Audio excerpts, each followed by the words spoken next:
ನಮಸ್ತೆ ವೀಕ್ಷಕರೇ, ಮೆಂಡು ನ್ಯೂಸ್ ನೆಟ್ವರ್ಕಿಗೆ ಸ್ವಾಗತ. ನಾನು ನಿಮ್ಮ ದಿವ್ಯಾ. ಹಿಂದಿನ ಪ್ರಮುಖ ಸುದ್ದಿಗಳನ್ನ ನೋಡೋಣ. ಕಡೆಗೂ ನಾಗೇಂದ್ರ ಅರೆಸ್ಟ್.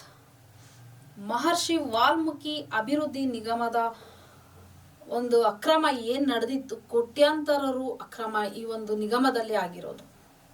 ಸೊ ಈ ಒಂದು ಪ್ರಕರಣದಲ್ಲಿ ನಾಗೇಂದ್ರ, ಮಾಜಿ ಸಚಿವರು ನಾಗೇಂದ್ರ ಅವರನ್ನ ಇಡಿ ಬಂಧನ ಮಾಡಿದೆ.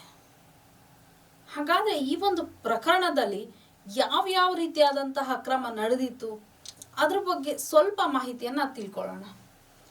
ಸೊ ಬೆಂಗಳೂರಿನ MG ರಸ್ತೆಯ ಯೂನಿಯನ್ ಬ್ಯಾಂಕ್ ಆಫ್ ಇಂಡಿಯಾ ಶಾಖೆಗೆ ವಾಲ್ಮೀಕಿ ಅಭಿವೃದ್ಧಿ ನಿಗಮದ ಖಾತೆಯನ್ನ ವರ್ಗಾವಣೆ ಮಾಡಿರೋದು, ಮತ್ತೆ ಮಾರ್ಚ್ 4 ಮೇ 21ರವರೆಗೆ ಸರ್ಕಾರದ ಖಜಾನೆಗಳಿಂದ ನಿಗಮದ ಖಾತೆಗೆ 187 ಕೋಟಿ ರು ವರ್ಗಾವಣೆ. ಇನ್ ತಮಾಷೆ ಏನ್ರಿ, ಸುಮ್ಮನೆನಾ? ಯಾರಪ್ಪನ ಮನೆ ದುಡ್ಡು ಅಂತ ಇವರೆಲ್ಲ ಈ ರೀತಿ ಅಕ್ರಮಗಳು ಮಾಡ್ತಾ ಇದ್ದಾರೆ. ಇನ್ನ ನೆಕ್ಸ್ಟ್, ನಿಗಮದ ಖಾತೆಯಿಂದ ಹೈದರಾಬಾದ್ನಲ್ಲಿರುವ 18 ಬ್ಯಾಂಕ್ಗಳಿಗೆ 94.73 ಕೋಟಿ ರು ವರ್ಗಾವಣೆ. ಒಂದೊಂದು ಬ್ಯಾಂಕಿಗೆ ಒಂದೊಂದು ರೀತಿಯಾದಂತಹ ಒಂದು ಕೋಟಿಗಟ್ಟಲೆ ದುಡ್ಡುಗಳನ್ನ ಟ್ರಾನ್ಸ್ಫರ್ ಮಾಡ್ತಾ ಬಂದಿದ್ದಾರೆ. ಇನ್ನ ಮೇ 22 ಮೊನ್ನೆ ಮೇ 22ರಲ್ಲಿ ಈ ಹಗರಣ ಏನ್ ನಡೆದಿದೆ ಅದು ಬೆಳಕಿಗೆ ಬಂದಿದೆ. ಅದಾದ ನಂತರ ಈ ನಿಗಮದ ಲೆಕ್ಕ ಶಾಖೆ ಅಧೀಕ್ಷಕ ಚಂದ್ರಶೇಖರ್ ಶಿವಮೊಗ್ಗದಲ್ಲಿ ಸ್ವತಃ ತಾವೇ ಆತ್ಮಹತ್ಯೆ ಕೂಡ ಮಾಡಿಕೊಂಡ್ರು. ಅದಾದ ನಂತರ ಸಚಿವ ಸ್ಥಾನಕ್ಕೆ ಬಿ ನಾಗೇಂದ್ರ ಅವರು ಏನ್ ಬಂಧನ ಆಗಿದ್ದಾರೆ, ಅವರು ಸ್ವತಃ ಅವರೇನೆ ತಮ್ಮ ಸಚಿವ ಸ್ಥಾನಕ್ಕೆ ರಾಜೀನಾಮೆಯನ್ನ ಕೊಟ್ಟಿದ್ರು. ಅದಾದ್ಮೇಲೆ ಶಾಸಕರಾಗಿ ಮಾತ್ರ ಉಳ್ಕೊಂಡಿರ್ತಾರೆ.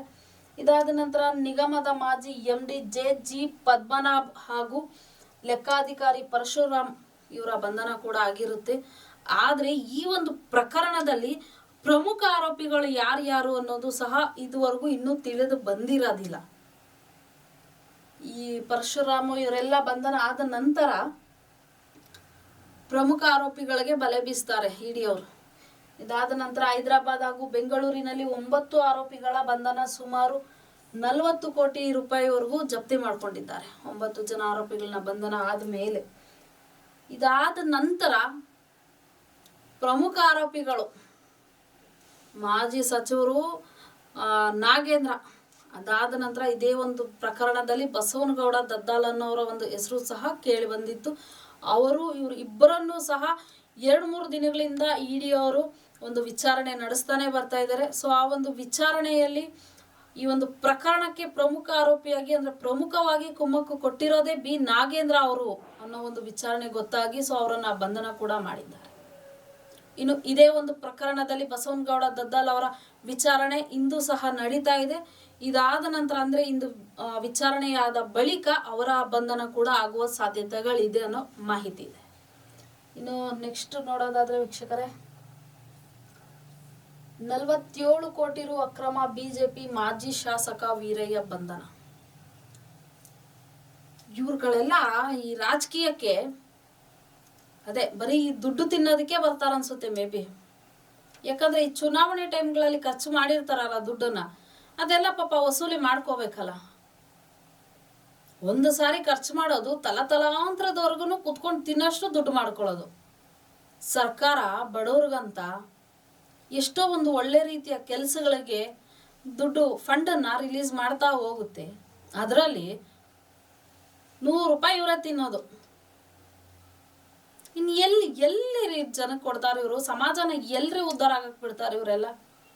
ಇವ್ರುಗಳೇ ಕೋಟಿ ಪ್ರತಿಯೊಂದರಲ್ಲೂ, ಯಾವ ಪಕ್ಷದವ್ರು ಅಂತ ಅಲ್ಲ, ಪ್ರತಿಯೊಂದು ಪಕ್ಷದವ್ರು, ಯಾವ ಪಕ್ಷದವ್ರು ಏನ್ ಸಾಚ ಅಲ್ಲ. ಇಲ್ಲಿ ಕಾಂಗ್ರೆಸ್ ಆಗಿರ್ಬೋದು, BJP JDS ಎಲ್ಲ ಪಕ್ಷದಲ್ಲೂ ಇದ್ದಾರೆ. ಒಂದು ಪಕ್ಷದಲ್ಲಿ ಮಾತ್ರ ಏನಲ್ಲ, ಪ್ರತಿಯೊಂದು ಪಕ್ಷದಲ್ಲೂ ಒಬ್ಬೊಬ್ರು ಇಂಥವ್ರು ಇದ್ದೇ ಇರ್ತಾರೆ. ಎಲ್ಲರ ಬಗ್ಗೆ, ಎಲ್ಲ ರಾಜಕಾರಣಿಗಳ ಬಗ್ಗೆ, ಎಲ್ಲ ಅಧಿಕಾರಿಗಳ ಬಗ್ಗೆ ನಾನು ಮಾತಾಡ್ತಾ ಇಲ್ಲ.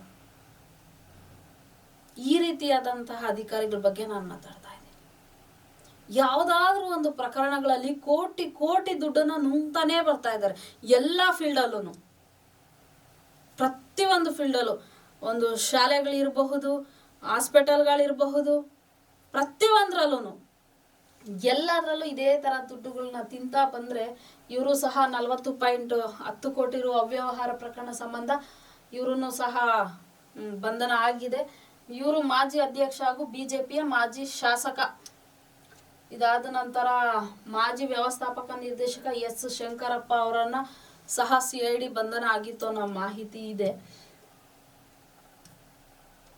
ಇನ್ನ ನೆಕ್ಸ್ಟ್ ನೋಡೋದಾದ್ರೆ, ನಾಯಕರಿಂದ ಬೃಹತ್ ಪ್ರತಿಭಟನೆ. ಸಿದ್ದರಾಮಯ್ಯ ಅವರಿಗೆ ಮೂಡ ವಿಚಾರವಾಗಿ ಅವರ ಹೆಂಡತಿಗೆ ಮೂಡ ಸೈಟ್ ಹಂಚಿಕೆ ಆಗಿತ್ತು. 2 ಸೈಟ್ ಕೊಡಬೇಕಿತ್ತು, ಅದರಲ್ಲಿ 14 ಸೈಟ್ ಹಂಚಿಕೆ ಆಗಿದೆ ಅನ್ನೋ ವಿಚಾರವಾಗಿ CM ರಾಜೀನಾಮೆ ನೀಡಲೇಬೇಕು ಅನ್ನೋ ವಿಚಾರದಿಂದ BY ವಿಜಯೇಂದ್ರ ಅವರು ನಿನ್ನೆ ಮೈಸೂರಿಗೆ ತೆರಳಿ ಪ್ರತಿಭಟನೆಯನ್ನು ಹಮ್ಮಿಕೊಂಡಿದ್ರು. ಆದರೆ ಮಧ್ಯದಲ್ಲೇ ಪೊಲೀಸರು ಇವರನ್ನ ತಡೆದು ನಾವು ನೋಡ್ತಾ ಇದ್ದೀವಿ ವೀಕ್ಷಕರ. ವಿಜಯೇಂದ್ರ ರಾಜ್ಯಾಧ್ಯಕ್ಷರು, ಬಿಜೆಪಿಯ ರಾಜ್ಯಾಧ್ಯಕ್ಷರು, ಮತ್ತೆ ಬಿಜೆಪಿಯ ಶಾಸಕ ಮುನಿರತ್ನ ಹಾಗೆ ಇನ್ನಿತರ ಮುಖಂಡರನ್ನ ಮೈಸೂರಿಗೆ ತೆರಳಕ್ಕೆ ಬಿಡದೇನೆ ಬೆಂಗಳೂರಲ್ಲೇ ನಮ್ಮ ಪೊಲೀಸರು ಬಂಧನ ಮಾಡಿದ್ರು. ಆದರೆ ಎಂತ ಚಾಲಾಕರು ಅಂತ ಹೇಳ್ಬೇಕಂದ್ರೆ ವೀಕ್ಷಕರೇ, ನೋಡಿ ಈ ಒಂದು ಪಿಕ್ಚರ್ನ ನಾವು ನೋಡ್ತಾ ಇದ್ದೀವಿ. ಗೂಡ್ಸ್ ಆಟೋದಲ್ಲಿ ಮೈಸೂರಿಗೆ ಅಶೋಕ್, ಪ್ರತಿಪಕ್ಷ ನಾಯಕ ಆರ್ ಅಶೋಕ್ ಇದ್ದಾರೆ, ಮಾಜಿ ಸಚಿವ ಡಾಕ್ಟರ್ ಅಶ್ವಥ್ ನಾರಾಯಣ್. ಇವರು ನೋಡಿ ಈ ಪಿಕ್ಚರಲ್ಲಿ ಗೂಡ್ಸ್ ಆಟೋದಲ್ಲಿ ಹೋಗಿ ಆ ಮೈಸೂರಿಗೆ ತಲುಪಿ ಆ ಒಂದು ಪ್ರತಿಭಟನೆಯಲ್ಲಿ ಭಾಗಿಯಾಗಿದ್ದಾರೆ. ಈ ಪ್ರತಿಪಕ್ಷಗಳು ಯಾವುದೇ ಪಕ್ಷ ಆಗಿರಬಹುದು, ಕಾಂಗ್ರೆಸ್ ಅಲ್ಲಿ ಹಗರಣ ನಡೆದ್ರೆ ಬಿಜೆಪಿಯವರು, ಬಿಜೆಪಿಯಲ್ಲಿ ಹಗರಣ ನಡೆದ್ರೆ ಕಾಂಗ್ರೆಸ್ ಅವರು, ಹೀಗೆ ಎಲ್ಲಾ ಪಕ್ಷದವರು ಅಷ್ಟೇ. ಯಾವುದಾದ್ರೂ ಒಂದು ಸಿಕ್ಕಿದ್ರೆ ಸಾಕು ಅವ್ರ ಮೇಲೆ ಇವ್ರ ಮೇಲೆ ಅವರು. ಪ್ರತಿಯೊಂದು ಪ್ರಕರಣಗಳಲ್ಲೂ ಪ್ರತಿಯೊಂದು ರಾಜಕಾರಣಿಗಳೂ ಸಹ ಇದೇ ಕೆಲಸ ಮಾಡ್ಕೊಂಡು ಬರ್ತಾ ಇದ್ದಾರೆ. ಹಾಗಾದ್ರೆ ಅವರೆಲ್ಲ ರಾಜಕೀಯಕ್ಕೆ ಏನಕ್ಕೆ ಬರ್ತಾರೆ? ಬರೀ ಇವ್ರ ಜೀವನಗಳು, ಇವರು ಮಕ್ಕಳು ಮೊಮ್ಮಕ್ಕಳು, ಇವ್ರ ಸಂಸಾರಗಳು, ಇದನ್ನ ಸಾಕಕ್ಕೆ ರಾಜಕೀಯಕ್ಕೆ ಬರ್ತಾರ ಇವರೆಲ್ಲ ಅಂತ. ಎಲ್ಲಾ ಪಕ್ಷದಲ್ಲೂ ಹಗರಣಗಳಿದೆ. ಕಾಂಗ್ರೆಸ್ ಪಕ್ಷ ಅಂತಲ್ಲ, ಬಿಜೆಪಿ ಪಕ್ಷ ಅಂತಲ್ಲ, ಯಾವುದೇ ಪಕ್ಷ ಆಗಿರ್ಲಿ, ಅವ್ರ ಮೇಲೆ ಇವ್ರು ಹೇಳೋದು, ಇವ್ರ ಮೇಲೆ ಅವ್ರು ಹೇಳೋದು. ಪ್ರತಿ ಬಾರಿನೂ ಇವ್ರುಗಳ ಅಧಿಕಾರಕ್ಕೆ ಬಂದಾಗ ಒಂದೊಂದು ಪ್ರಕರಣಗಳು ಆಚೆಗೆ ಬರ್ತಾನೆ ಇರ್ತವೆ. ಯಾವ್ದಾದ್ರು ಒಂದೊಂದು ಪಕ್ಷಗಳದ್ದು ಬರೀ ಇವರು ಅದನ್ನ ಆಚೆಗೆ ತೆಗಿ, ಇದನ್ನ ಆಚೆ, ಇದೇ ರೀತಿ ಕೋಟಿ ನುಂಗ್ತಾ ಇರ್ರಿ ಒಂದು ಕಡೆ, ಇನ್ನೊಂದು ಕಡೆ ಅದನ್ನ ತನಿಖೆ ಮಾಡ್ತಾ ಇರ್ರಿ. ಇದೇ ಮಾಡ್ತಾ ಹೋದ್ರೆ ಸಮಾಜನ ಎಲ್ರಿ ಉದ್ಧಾರ ಮಾಡ್ತೀರಾ ನೀವು?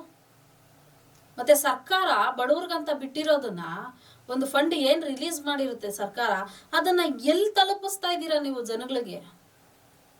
ಎಷ್ಟು ಕೋಟಿ ತಿಂದ್ರು ನಿಮಗೆ ಸಾಕಾಗ್ತಾ ಇಲ್ಲ, ಮತ್ತೆ ದೇಶ ಇನ್ನೆಲ್ಲಿಂದ ಉದ್ಧಾರ ಆಗುತ್ತೆ? ಪ್ರತಿಯೊಂದು ಯಾವುದಾದ್ರೂ ಒಂದ್ರಲ್ಲೂ ನೀವೇ ನುಂಗ್ತಾ ಹೋದ್ರೆ ಇವ್ರ ಮೇಲೆ ಅವರು, ಅವ್ರ ಮೇಲೆ ಇವರು ಇದೇ ರೀತಿ ಹೇಳ್ಕೊಂಡು ನೀವುಗಳೇ ಹಿಂಗ್ ಕಚ್ಚಾಡ್ತಾ ಇದ್ರೆ ಸಮಾಜನ ಎಲ್ಲಿಂದ ಉದ್ಧಾರ ಮಾಡ್ತೀರಾ ನೀವು? ನೋಡೋಣ ವೀಕ್ಷಕರೇ, ನೆಕ್ಸ್ಟ್ ನೋಡೋದಾದ್ರೆ, ಹೆಸರು ಕೈ ಬಿಡಲು 55 ಲಕ್ಷ ರು ಲಂಚ. ಅದೇ ಇವತ್ತಿನ ಪ್ರತಿಯೊಂದು ಸುದ್ದಿಗಳನ್ನ ನೋಡ್ತಾ ಇದ್ರೆ ಇದೇ ವಿಚಾರಗಳೇ. ನಮಗೆ ಇದನ್ನ ಹೇಳಿ ನಮಗೆ ಒಂಥರ ನಾಚಿಕೆ ಆಗ್ತಾ ಇದೆ ಈ ರಾಜಕಾರಣದ ಬಗ್ಗೆ. ಒಂದು ಪ್ರಕರಣದಲ್ಲಿ ಏನು ಬೆಂಗಳೂರು ನಗರಾಭಿವೃದ್ಧಿ ಪ್ರಾಧಿಕಾರದ ಅಂದ್ರೆ BDA ಒಂದು ಹಂಚಿಕೆ ಏನಿರುತ್ತೆ, ಆ ಒಂದು ಪ್ರಾಧಿಕಾರದಲ್ಲಿ ಆಗಿರುವಂತಹ ಅಕ್ರಮ, ಅದರಲ್ಲಿ ಕೆಲವೊಂದು ಹೆಸರನ್ನ ಕೈ ಬಿಡಬೇಕು ಅನ್ನೋ ವಿಚಾರವಾಗಿ 55 ಲಕ್ಷ ಲಂಚವನ್ನ ನೀಡುವಾಗ ಅಥವಾ ತೆಗೆದುಕೊಳ್ಳುವಾಗ ಪೊಲೀಸ್ ಹೆಡ್ ಕಾನ್ಸ್ಟೇಬಲ್ನ ಸಸ್ಪೆಂಡ್ ಮಾಡಿದ್ದಾರೆ. ನಾಚಿಕೆ ಆಗುತ್ತೆ ನಮ್ಗೆ ಈ ಅಧಿಕಾರಿಗಳ ಬಗ್ಗೆ. ಕೆಲವೊಂದು ಅಧಿಕಾರಿಗಳು, ಎಲ್ಲ ಅಧಿಕಾರಿಗಳು ಈ ತರ ಇಲ್ಲ ಪಾಪ.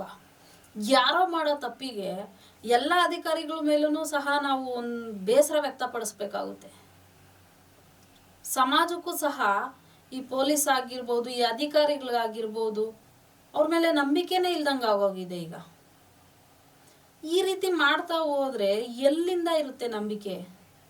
ಎಲ್ಲ ಒಂದು ಪ್ರಕರಣಗಳಲ್ಲೂ ಸಹ ಇದೇ ರೀತಿ ಹಗರಣಗಳು ನಡೀತಾನೆ ಇದೆ, ತಿಂತಾನೆ ಇದ್ದಾರೆ ದುಡ್ಡುಗಳು. ಅವರೇ ತಿಂತ ಹೋದ್ರೆ ಸಮಾಜನ ಉದ್ಧಾರ ಮಾಡ್ಬೇಕಂತ ಯಾರು ನಿಂತಿಲ್ಲ ರೀ. ಇಲ್ಲಿ ಶೇಷಾದ್ರಿಪುರಂ ಠಾಣೆಯಲ್ಲಿ BDA ಅಧಿಕಾರಿಗಳು ದಲ್ಲಾಳಿಗಳ ವಿರುದ್ಧ ಕೇಸ್. ಹಗರಣವನ್ನ ತನಿಖೆ ನಡೆಸಿದ್ದ CCB ಹೆಡ್ ಕಾನ್ಸ್ಟೇಬಲ್ ಲಂಚ ಸ್ವೀಕಾರ.